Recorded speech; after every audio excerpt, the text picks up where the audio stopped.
pregnancy, babies, and startups. Traditionally, something people will say doesn't really match. It's for sure that investors get a little scared off if you already have kids or if you don't have kids, because you could produce kids in the middle of your startup adventure. So I've had 2 kids since we founded CanopyLAB. In fact, I was 7 months pregnant when we first launched the company. So a lot of women will ask me, like, how did you navigate having 2 children? You know, did you take maternity leave? Did your husband take paternity leave? How did that whole thing work out? I think I never had time to kind of rationally think about how are we going to do this? Because first of all, I never wanted to found a company. And second of all, it happened while I was 7 months pregnant. So there wasn't this debate about whether to do it or not.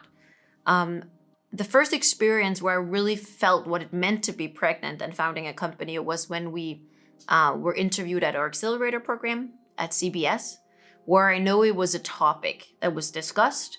And I know that they discussed whether, if we were let into the program, they'd ever see us again after the baby came.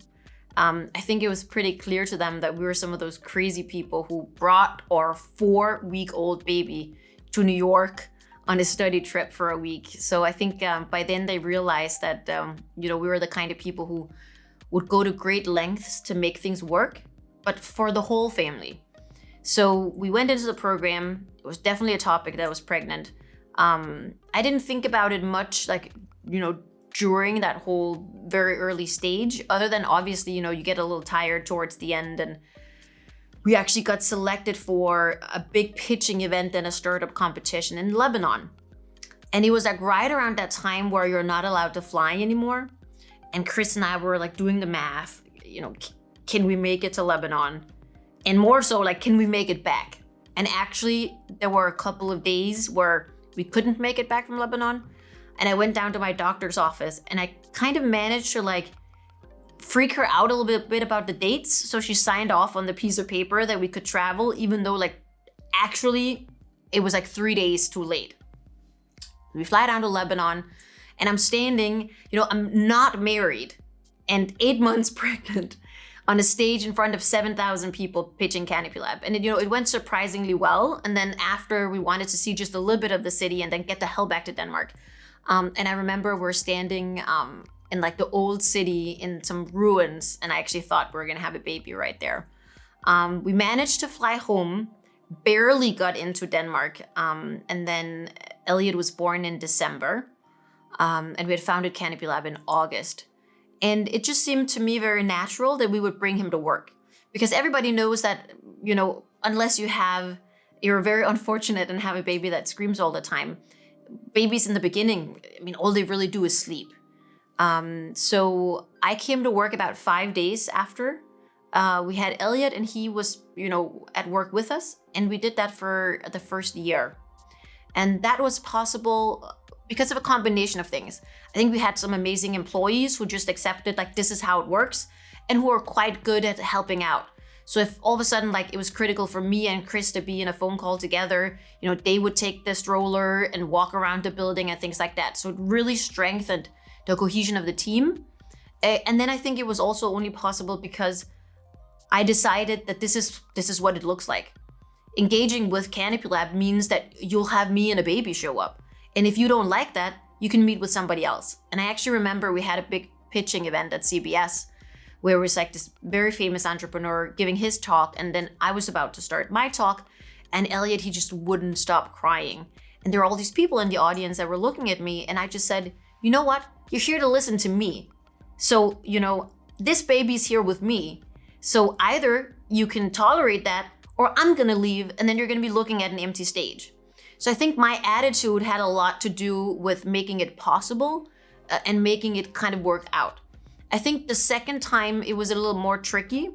The first time in terms of conversations with investors and the bank, I had hidden that I was pregnant. Obviously not at the pitching events and stuff, but when we were talking to the international stage, when we're assuming, they didn't really know what I looked like before. So when they just looked at my face, I don't think they thought that I looked, different than I had before. But the second time we had a much bigger brand, and I also wanted to do things a little bit differently. My reflections of the first time was that I was actually embarrassed that I didn't feel I had the brand and the stamina and the guts to own that pregnancy in a more honest and courageous way. So the second time, I was much quicker to let people know that I was pregnant. But I mean, I definitely also faced quite considerable backlash.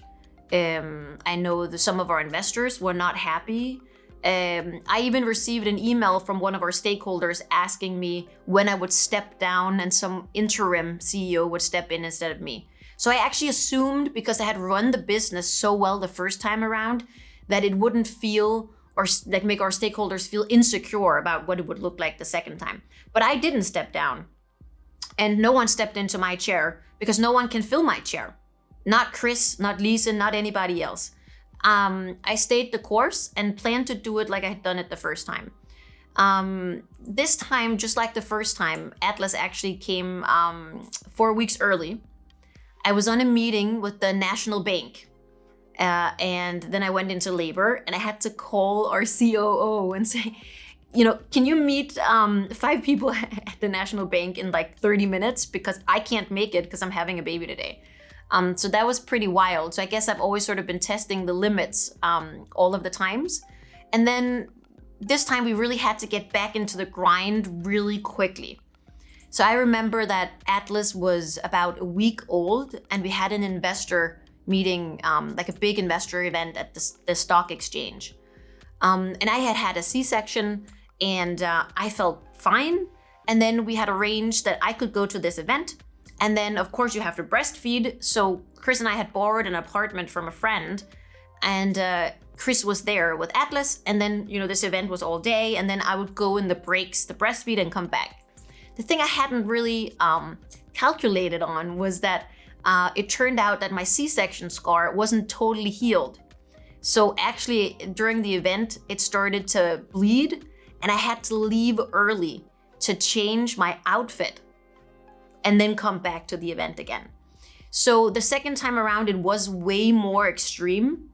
And I think it is possible to have kids and to run a startup, but you really have to make some tough choices about how you're gonna make it possible. If you're on a fast, growth scale like we are, I had to make a lot of really, really tough choices. And I don't regret any of them, but it's not for everybody. So you have to, if you have kids or if you're planning to have kids, you have to decide how important is your business to you, what kind of sacrifices do you want to make, and how can you arrange your life in a way where you accomplish your goals. For example, my house is 1 minute from my place of work. And that way I've eliminated all my time, for transport between my kids' institution and also my place of work. So design a deliberate life that makes you happy. Don't let anybody dictate when you're supposed to stop working. Don't let anybody tell you you're a bad mom because you want to go back to work early if that's what you want to do. And don't make sacrifices you're not willing to pay for.